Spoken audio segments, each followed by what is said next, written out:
what the heck is a regenerative injection? It's really a technical term that is something where basically I use certain ingredients and your own body's physiology to heal and repair certain areas within your body. So where I tend to focus is in things like tendon and ligament damage. So what is a tendon again? Tendon is what connects muscle to aircast boots.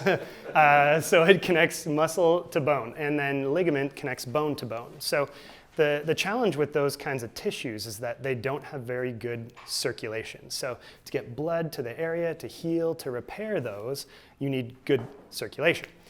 Sadly, those types of tissues do not have great circulation, so that's why a lot of us actually suffer from chronic issues long term, like knees, ankles, hips, shoulders, elbows, wrists is a common one.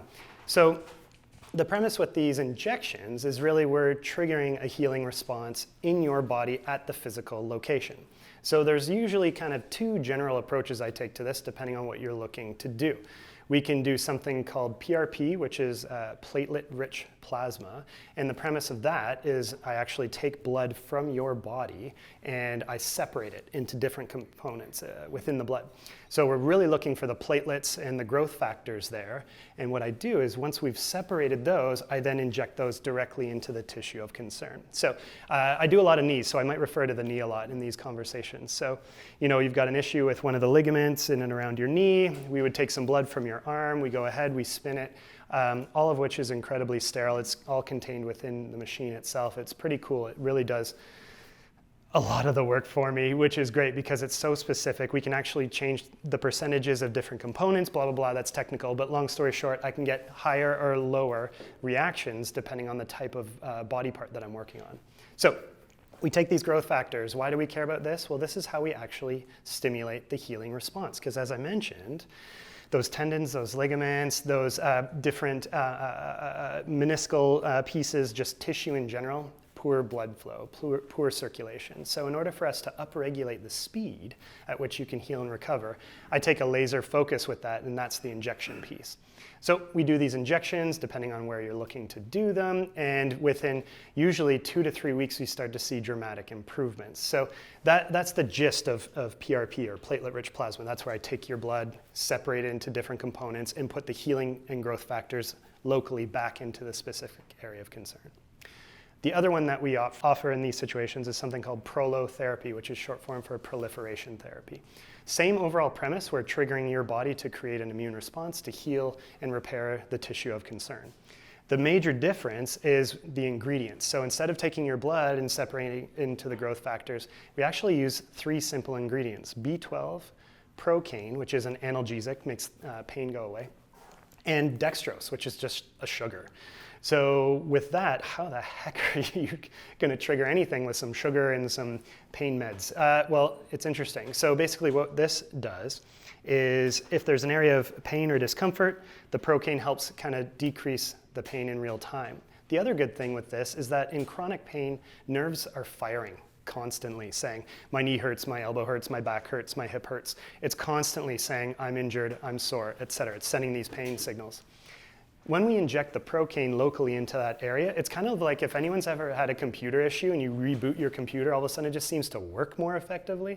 Yeah, I'm not a techie guy, so I'm sure there's more to it than that, but that's the gist of it. So really, when you kind of dull the response from the nerve, it stops that communication. And then at roughly 45 minutes to an hour and a half later, as that communication fires up again, it becomes more streamlined, more effective, because previously, for example, again with the knee, you know, my knee hurts when I do this certain motion.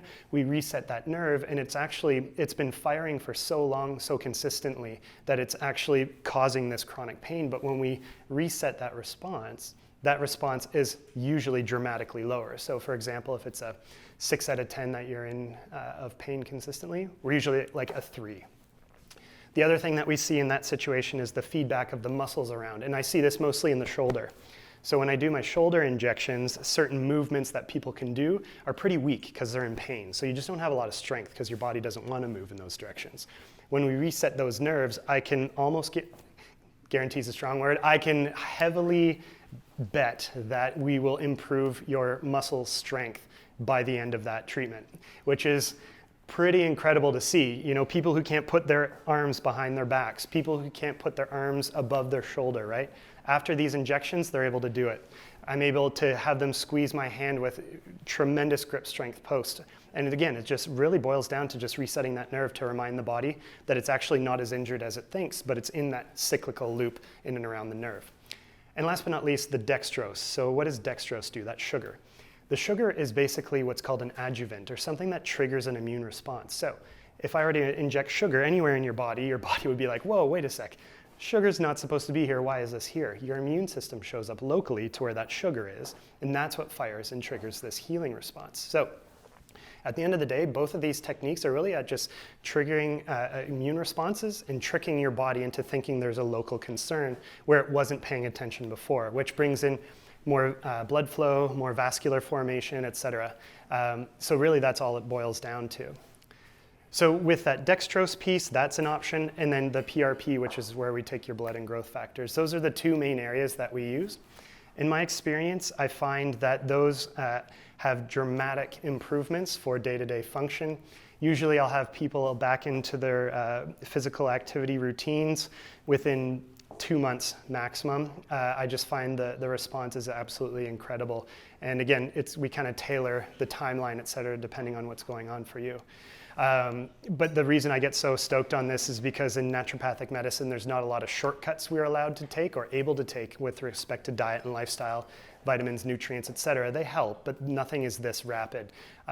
I've been absolutely shocked. Early in my career, I was like, I'm not going to do those injections. They seem hokey pokey or they seem fake. They can't be that good.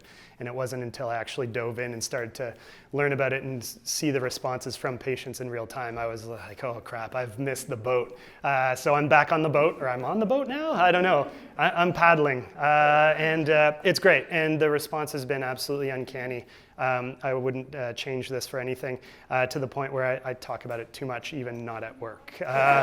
So if you guys have more questions about that, don't hesitate to flag me down. And if there's anything specific you're looking for, just ask. I'm an open book. I just like to chat and explore information and share. I really enjoy teaching. So if you guys have questions, don't hesitate to ask. Yeah, Christian. I got to check too. Sure. Do you think it's better for acute injuries or chronic injuries? Great. And then the second one is, you mentioned like 2 to 3 weeks before you see a difference. Is that after one round of treatment, or is that after treating consistently? Yeah, two very good questions. So let's break those down. So number one, how quickly can I do these injections in theory?